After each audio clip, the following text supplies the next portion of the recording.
The Sky scenario is about the world achieving the goals of the Paris Agreement.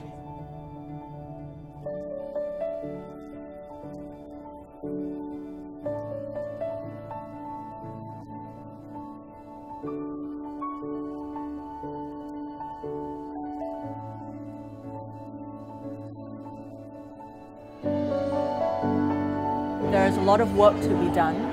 So as members of society, really it's for us to be aware of what kind of future we're trying to aim for and tolerate some of the short-term pains and inconveniences. If cities can develop in a way that they are compact and integrated, then they can be more efficient. The technological solutions are there, but how will we get there?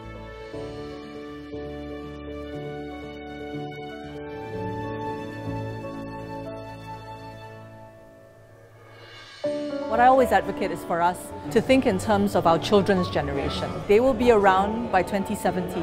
They will live the consequences that we are enacting today. Each one of us has a role in this very huge agenda, but a very critical agenda to achieve it in time. The world is changing. The world is transitioning. And we're part of that change. A lot of things have to go well. A lot of good choices have to be made.